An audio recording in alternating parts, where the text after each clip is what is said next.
Did you ever think how lucky guys are nowadays that we have these Innova bomber discs? Do you think life was always like that? Well, not really. If you look back before all this disc golf, like to your great godfathers, what was going on, like starting in 1970 and all that, people were trying to throw their frisbees. Yes, frisbees as far as they could. You thought my Jaguar was big enough? Well, what happened starting in 1970 is they started measuring how far people could throw. Of course, the very first one is PDGA number 2. He repeated as the 6th longest, I believe about 76. But what they were throwing around were like these whammos. You ever hear of whammo? Flying discs. They were flying around, and then of course they decided to call like those vintage for a couple of years. And how better to start moving into the 80s with the vintage. You know, we were making those discs down in Ontario by a company called Discraft. You know, the old Sky Pro, have you ever heard of such a thing? Anyways, the very first of the new class was Dave, of course, 1980.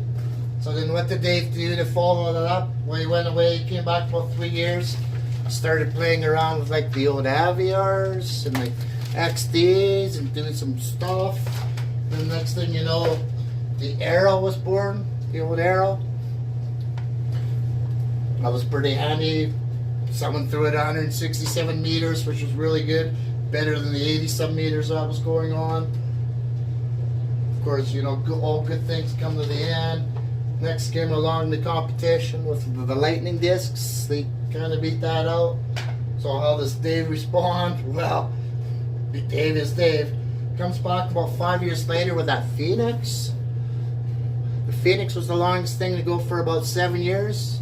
And what was the only thing that could beat a Phoenix? Oh, Dave.